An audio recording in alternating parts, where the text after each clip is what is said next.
L'armée, qui était jusqu'à présent discrète, semble s'être rapprochée des insurgés. Et toi, écoute-moi.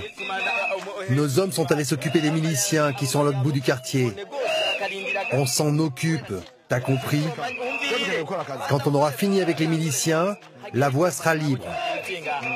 Toi et tes gars, vous serez tranquilles et vous pourrez passer de l'autre côté. Le plus important, c'est que vous restiez ici. Ne bougez pas. Si tu lâches tes gars maintenant, ils vont se mélanger avec les miliciens et on ne pourra plus reconnaître personne. Attends les ordres, attends un peu. Nous, on s'en occupe des miliciens. Vous restez ici et vous attendez les ordres.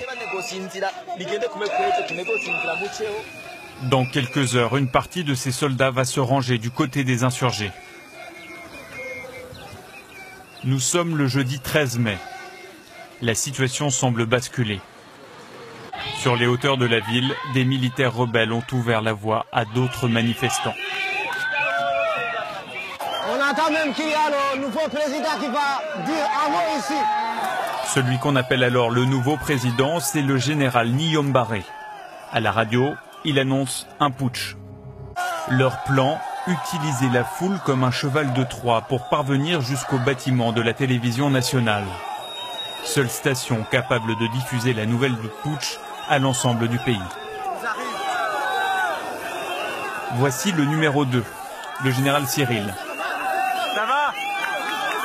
La télévision n'est qu'à une dizaine de mètres, le général putschiste est tendu.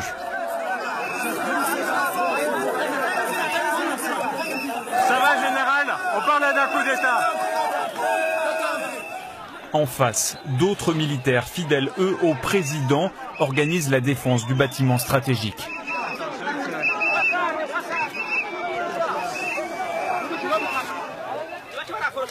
Il faut renforcer les positions. Ils arrivent pour prendre la télévision. Fermez tous les accès à la télévision.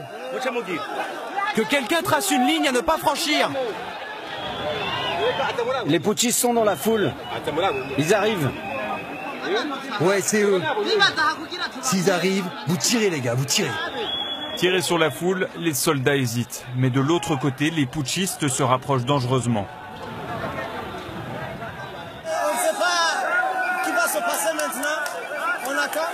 On ne pas la radio-télévision nationale. Peut-être qu'il va se passer un mot. Avec les manifestants, les putschistes se lancent vers la télévision.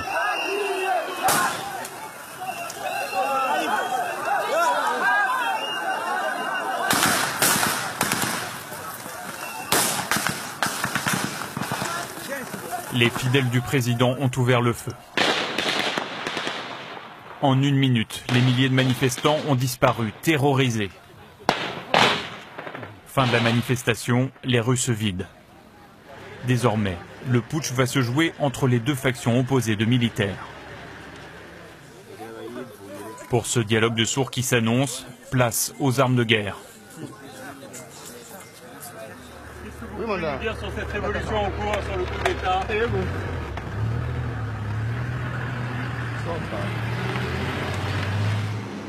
Les militaires ne perdent pas un instant. Ils barrent tous les accès stratégiques. Les troupes des deux camps se positionnent à travers la ville.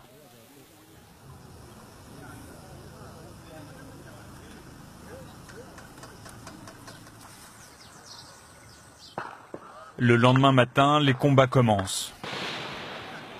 En ce vendredi 14 mai, le président Nkurunziza est toujours absent du pays. Il serait sur l'autre rive du lac, en Tanzanie.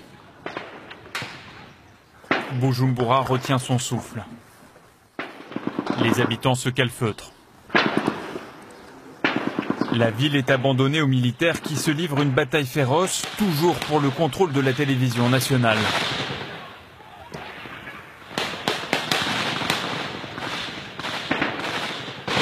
Les combats vont faire 22 morts côté putschiste.